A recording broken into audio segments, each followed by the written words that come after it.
Olá, eu sou a Filipa Rendo e este é o Pode Investir, o podcast sobre investimento da DEC Proteste. Hoje vamos alargar horizontes, porque a geografia do investimento financeiro não se limita a Nova Iorque, Londres ou Tóquio.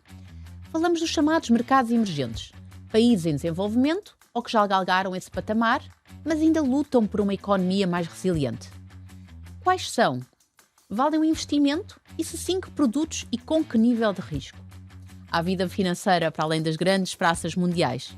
Venha daí, vamos viajar um pouco. Por exemplo, Portugal teve muitos anos como emergente, se não me engano terá sido no final da década de 90 com a passagem ao euro, ok. que Portugal foi promovido a desenvolvido. Mais recentemente tivemos o caso contrário da Grécia, que foi despromovida a emergente, quando foi a crise de dívida financeira, mas depois mais recentemente voltou ao seu estatuto de desenvolvido, ou seja, a fronteira é permeável e existem casos em que uns descem e outros sobem. É tal e qual como no futebol. Sim.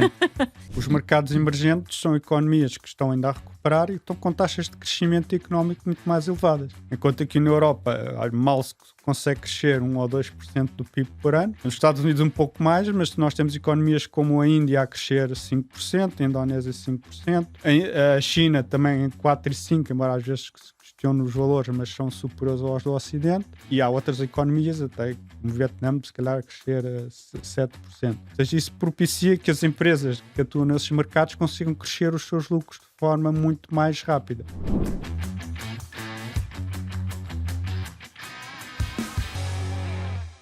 O nosso guia para os mercados emergentes é o Jorge Duarte, analista financeiro da DEC Proteste Invest. Olá, Jorge. Olá, Filipe. Obrigada por estares aqui connosco novamente. E pergunto, Jorge, falar de mercados emergentes é o mesmo que falar em países pouco conhecidos, em países exóticos, quem sabe? Não necessariamente em países pouco conhecidos nem exóticos. Muitos dos mercados emergentes são países bastante conhecidos, como é o caso da China, por exemplo. E pode-nos dar então outros exemplos, além desse gigante então que é a China, de facto? Os outros grandes emergentes também são países de grande dimensão, o caso do Brasil, México. Já tem algum exotismo, já temos algum exotismo. Sim, nessa perspectiva, sim. Mas continuam a ser países com um grande peso a nível mundial, quer demográfico, quer já mesmo do ponto de vista económico. Muito bem. E o que é preciso para uma economia, digamos assim, ou um mercado se poder chamar emergente? Do que é que falamos concretamente? O que se pode fazer aqui é mais um pouco, porque é que eles são ainda emergentes e não são desenvolvidos? Ok. Pronto. Nessa questão é como se estivesse uma espécie de uma segunda divisão, e em que não tem os requisitos ainda para passar à divisão dos mercados desenvolvidos. E quem é que define esses requisitos? Normalmente são as grandes gestoras de índices, como a S&P e a MSCI, que cada uma delas tem um conjunto de critérios idênticos, não totalmente idênticos, mas semelhantes, em que classificam os mercados, neste caso aqui, emergentes e desenvolvidos.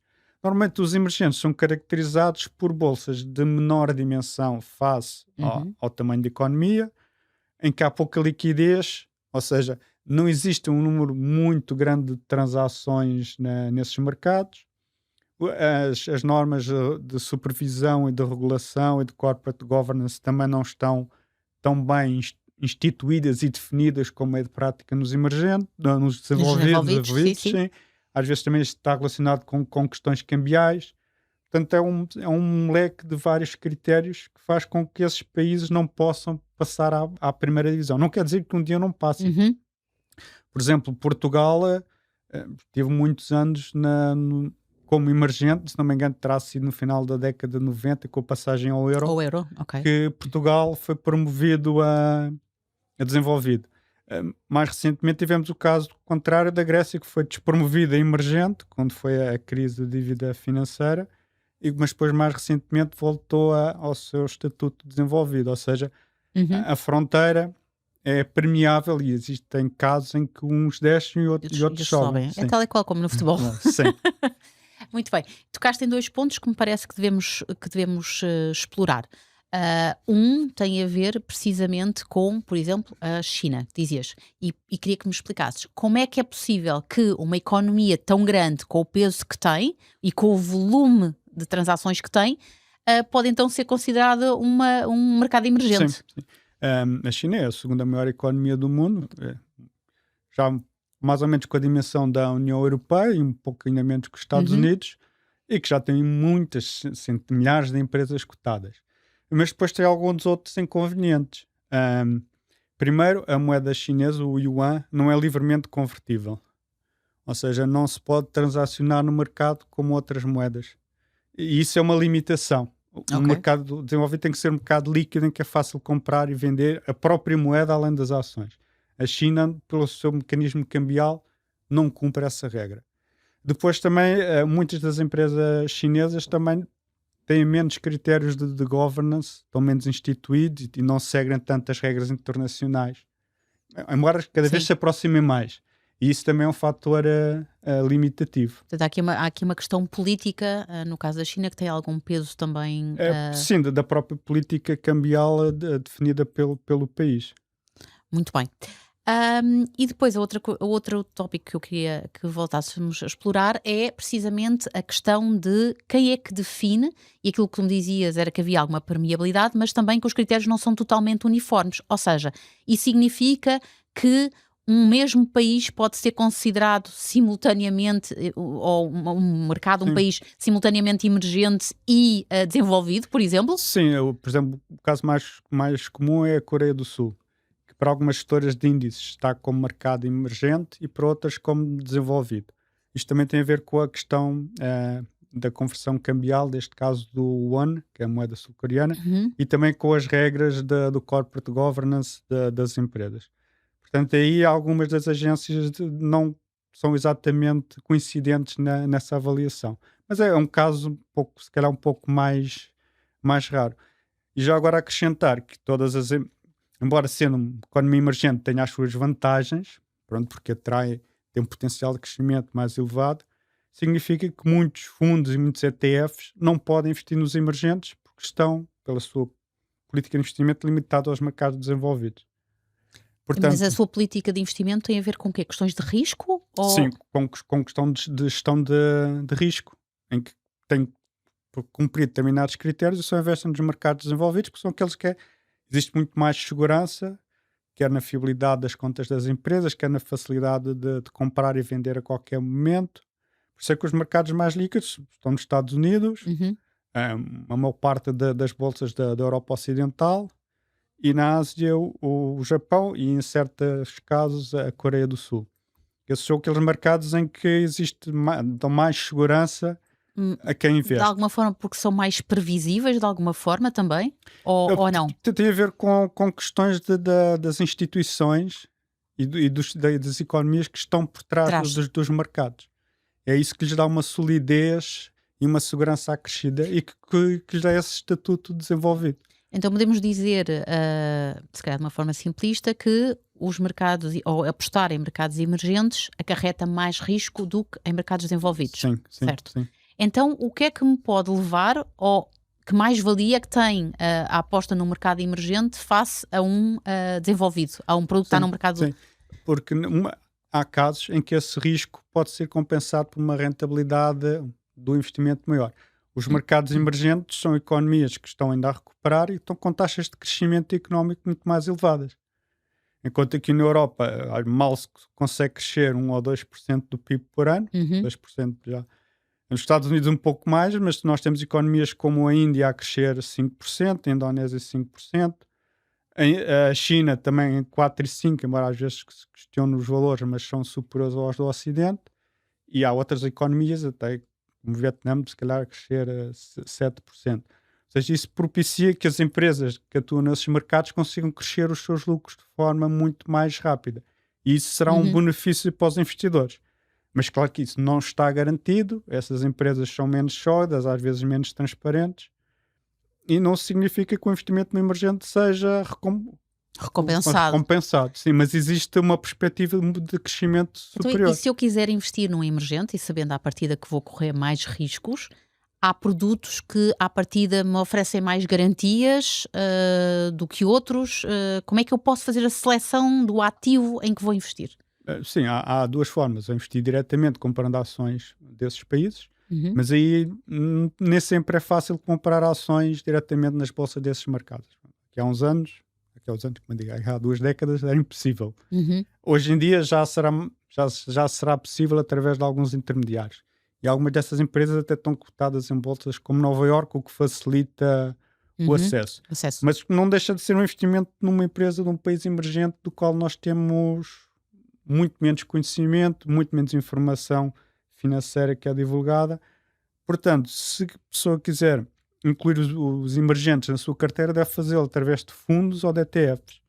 Porque existem fundos e ETFs dedicados a mercados emergentes e que garantem... Como se fosse um fundo global, imagina? Como se fosse um fundo global para mercados emergentes? Sim, existem fundos que investem na globalidade dos mercados emergentes. E também existem fundos e ETFs dedicados a mercados emergentes específicos. Por exemplo, existem ETFs dedicados à China, ETFs dedicados ao Brasil, ao México, à África do Sul. Dentro dessa panóplia, quais são os que estão a ter melhor rendimento? Assim, sim, tal como no mercado global em geral, os ETF têm conseguido melhores rentabilidades que os fundos. Mas aqui nos emergentes a diferença não é assim tão significativa? Tão evidente.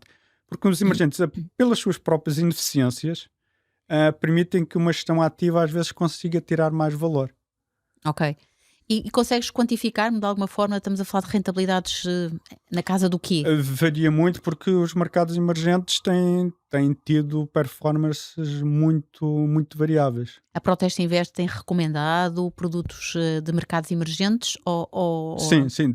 Temos, obviamente, como complemento a uma carteira já, cujo centro, core, seja de mercados desenvolvidos, através, por exemplo, de um ETF de ações globais, mas depois pode ser complementado com ETFs ou fundos dedicados a mercados emergentes específicos, como por exemplo no caso da China, do México, que são alguns neste momento que terão assim mais potencial, mais interesse em termos de relação rendimento-risco. Portanto, China, Brasil, México, ok.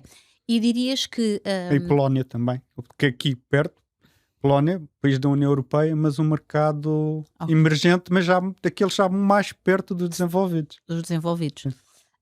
De um ponto de vista de equilíbrio de carteira, que tocaste aqui, qual é que é o peso que os mercados emergentes devem ter na tua carteira? Pronto, isso mais depende da minha carteira, na tua carteira. isso dependerá sempre um pouco, mas se calhar no máximo 30%, 40% e já numa perspectiva assim um pouco mais arriscada, não é? Mais arriscada, sim. Pois, pensei que me ias dar um número mais baixo. Sim, mas isso depois mas isso também, isso na parte das ações, por exemplo, se a pessoa já tiver obrigações, depois esses 20%, 30% no total acabam por ser menos. Sim, tem que ser distribuídos pelos produtos todos. Sim. Outra questão importante, há diferenças nos custos quando eu subscrevo ou quando eu compro um determinado produto de um mercado emergente? É mais caro, é mais barato, o pressário é o mesmo? Sim, não, em termos das TERs, que é o custo de gestão anual dos produtos, os produtos dedicados aos mercados emergentes têm sempre um custo superior aos desenvolvidos. Por várias razões. O que significa que se a coisa correr mal, eu posso perder mesmo muito dinheiro, posso perder muito do investimento e ainda por cima os custos que eu tive com a subscrição ou com a contratação são mais elevados. Sim, mas não será pelos custos que verá a maior parte do eventual prejuízo. Os custos, obviamente, no longo prazo afetam, mas se correr mal num determinado mercado emergente, não será pela parte de diferença dos custos que é determinante para o resultado final. Outra questão, estávamos a falar da performance e de que as performances tanto podem correr muito bem como correrem muito mal, mas há também problemas de liquidez, ou seja, é possível que eu a dado momento queira vender um determinado ativo que tenho e tenha dificuldade em conseguir fazê-lo por falta de liquidez desse mercado, ou não? Ou já não é uma questão que se ponha? Tratando-se de um ETF, não haverá esse... Pronto, se for uma ação individual, sim. Um ETF, não. Ou seja, um ETF será sempre facilmente... vendível, digamos, acontece sempre. Só que como essas bolsas são mais voláteis, o próprio valor do ETF também varia bastante. Um dos casos mais típicos e que tem-se falado muito também, mas novamente voltamos à Coreia do Sul, em que a bolsa tem registrado dias consecutivos com subidas de 6%, quedas de 6%. Ou seja, são valores que não se vêem muito frequência essas oscilações não são no Ocidente.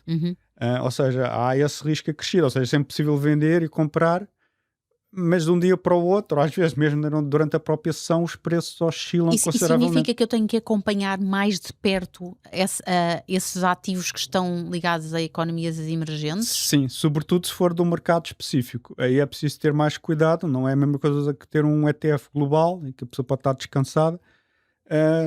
Em mercados específicos é preciso estar mais atento, porque as condições podem mudar, não digo de um dia para o outro, mas às vezes ao longo de umas semanas e de meses. Também recentemente, outro exemplo, o caso da Indonésia, por um conjunto de fatores, quer da despesa pública, quer de fraca governance, sofreu uma queda brutal em poucos meses. Embora a perspectiva do país em termos económicos não tenha mudado muito, outros fatores de política e de governance influenciaram. Portanto, é sempre importante... Nestes casos não se aplica o buy and forget, então? Não, num mercado emergente será mais difícil esse tipo de abordagem. E de um ponto de vista do prazo, não é? Quando nós falamos aqui de produtos com algum risco, normalmente falamos sempre em prazos de 3, 5 anos, enfim. Pronto. No caso de produtos associados a mercados emergentes, qual é que é o prazo, ou não existe um prazo em que eu devo manter a minha carteira, não é? Porque como é mais errático o comportamento... Se for por exemplo, um produto que investe em todos os mercados emergentes, embora normalmente a China também tenha um peso maior, esse fundo, com esse ETF, cumprirá um pouco, ou terá os mesmos requisitos que um ETF global. Ou seja, ao final de alguns anos, a probabilidade é que o investimento tenha tido sucesso.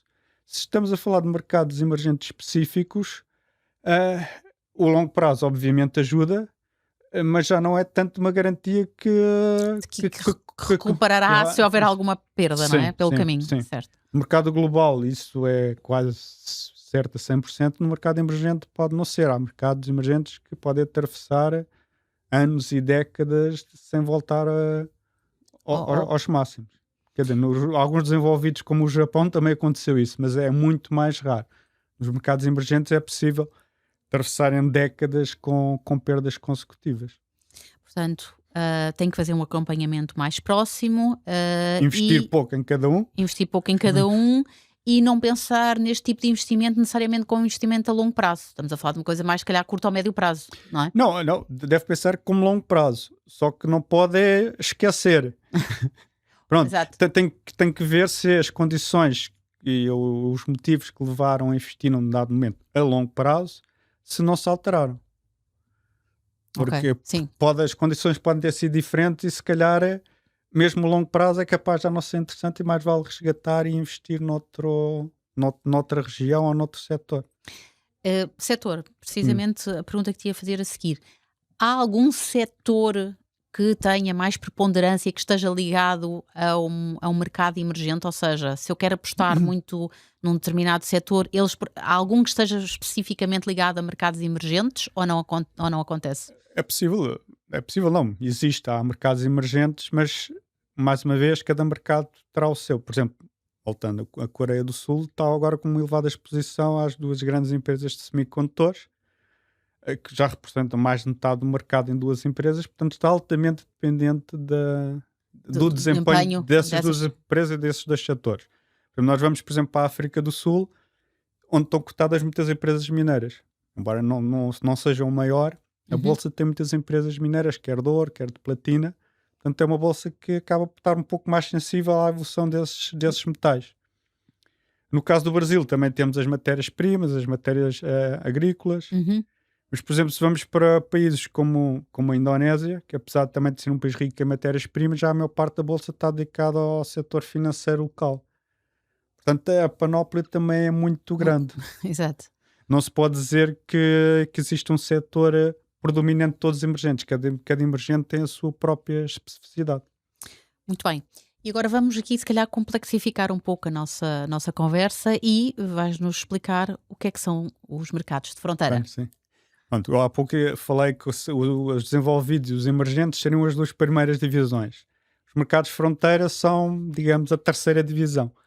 São países que estão em desenvolvimento, mas num estádio mais abaixo, mais inferior, mas que também já têm as suas bolsas e onde também já é possível os investidores internacionais, às vezes com muito mais limitações e com poucas ações. Estamos a falar de que países, por exemplo? Mais uma vez, também depende um pouco daquela questão da categorização. Sim, mas por exemplo, temos o Vietnã, temos Marrocos, temos alguns países do Golfo, que são os mais, sobretudo o Vietnã, Marrocos, o Egito também, que se enquadram mais nessa categoria, onde os mercados são pequenos e, portanto, o risco ainda é maior, porque havendo poucas transações, as cotações, e basta, por exemplo, os investidores estrangeiros decidirem, não gostamos do novo governo, vai-se tudo embora, e as cotações daquilo cai a pique. Ou então, o contrário, gostam do novo governo e vai tudo, e aquilo dispara. Sim. Portanto, mas também existem ETFs e fundos dedicados a esse subsegmento, a essa terceira divisão. A volatilidade ainda é maior. Ainda é maior. E, portanto, dirias que esses mercados são para o investidor normal? São... Assim, aí terá mesmo que ser através de um ETF ou de um fundo que investe em todos os mercados de fronteira. Aí e só para um não diria suficiente, mas é algo. Mas um risco. Sim, mas um ETF dedicado a mercados de fronteira também pode representar 5 a 10%, mas isso depois também tem que ser sempre visto numa perspectiva mais global. Certo. E portanto, eu com esse discurso quase diria que apostar num ativo de um mercado de fronteira é quase um ato de fé, não é? Não sei, querer acreditar muito. Não necessariamente. Não, eles até nos últimos anos... Não estou muito convencida, é só por isso. Sim, mas nos últimos anos o desempenho até foi atrativo, porque muitas dessas economias de fronteira realizaram até boas reformas, e os mercados... Mas pronto, os mercados em termos globais também subiu. E quando há uma confiança global também... Sim, por arrasto as outras economias também crescem, não é? Também ajuda. Mas não é necessariamente um mau investimento. Ok, muito bem. Jorge, vamos então agora para o nosso momento da Santíssima Trindade da Arte para Investir. E Jorge pergunta então quais são os 3 mandamentos que eu devo seguir para ser ou não ser deslumbrado pelos mercados emergentes. O primeiro é a maior parte da carteira não serem emergentes, mas serem mercados desenvolvidos. A segunda é que é interessante ter uma parte da carteira dedicada a emergentes, mas limitado. Ou seja, por exemplo, ter só os mercados globais também acaba por ter um grande peso aos Estados Unidos, que tem sido bastante bom.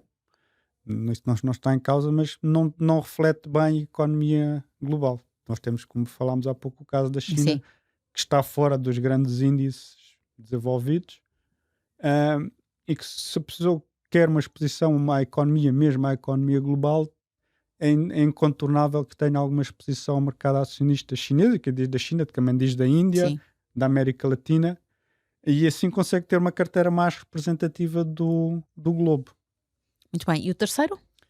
O terceiro é um bocadinho dos fronteira. Pode ser pode ser um pequeno... Tipo assim, entre 1% e 5%? Sim. É que no caso de uma ETF, se a corretora não cobrar custos fixos, pode ser uma pequena... Aí está uma questão que não abordámos, mas que faz sentido falarmos agora. Os produtos destes mercados, sejam os emergentes ou sejam os de fronteira, estão disponíveis em qualquer banco, em qualquer corretora, em qualquer plataforma ou não? Não, sim. Qualquer plataforma que disponibilize ETFs tem ETFs dedicados a mercados emergentes, e quase certeza que também terá alguns dedicados a mercados de fronteira. Mas se eu, por exemplo, gosto muito de trabalhar com o meu banco tradicional, a banca tradicional terá esse tipo de portfólio? A banca tradicional também já oferece o acesso a mercados de ETFs. Normalmente os custos são mais caros. Sim. Pronto. Mas indo ao site do banco, acedendo à plataforma, à negociação de ETFs, também de certeza que pelo menos dos emergentes encontrará várias opções. Terá custos superiores. Custos de compra e venda superiores. Sim. Muito bem, obrigada, Jorge. Seguirei esses conselhos, ou talvez não sei. Deixo assim decidir. E agora, altura para ouvir, já sabes, a rubrica seguinte, dores de investidor escaldado, meter água tem medo. E portanto, Jorge, tens algum arrependimento em matéria de mercados emergentes? Algum em que devias ter apostado e não apostaste? Ou que apostaste e não devias ter apostado? Ou ambos, quem sabe? Não, tenho arrependimento que deveria ter apostado mais nos mercados de fronteira. De fronteira? Sim. És um homem de... Mas a prudência levou-me a limitar a exposição. A prudência ou o conservadorismo, Jorge? Não, a prudência. A prudência. Porque se correu bem, e se eu tivesse uma aposta maior, correria melhor. Mas... E estávamos a falar de quê em concreto? Mercados de fronteira. Em geral? Em geral, sim. Okay, sim. Não, como eu disse, um mercado específico desse há sempre um risco muito elevado. Só que assim, quando as coisas correm bem, pronto, temos a prudência, mas se correm mal, também a prudência evita que as perdas sejam consideráveis. E neste tipo de mercados pode demorar muitos anos a recuperar, ou pode até mesmo... Nunca serem recuperáveis, não é? Por isso é que esse limite, essa disciplina às vezes dá-nos esse pequeno desgosto, mas é sempre preferível. Portanto, o que é que te fizeste depois para te redimir? Tens mercados emergentes no teu portfólio, confessa? Não neste momento não tenho. Pronto, eu tiro daí aqui as minhas conclusões para o que eu também devo ou não fazer. E obrigada, Jorge. É sempre bom saber que estamos a tempo de emendar os desmandos do coração. Chegámos ao fim do episódio de hoje. Obrigada pelos teus esclarecimentos uma vez mais. És sempre um convidado muito bem-vindo. Obrigado. Se quer acrescentar um pouco de saler aos seus investimentos, siga as análises e os conselhos sobre mercados de fronteira e mercados emergentes em dec.proteste.pt/invest e não se perca, siga o GPS dos nossos analistas. O Pode Investir volta em breve, até lá já sabe, não gaste tudo em ativos tóxicos.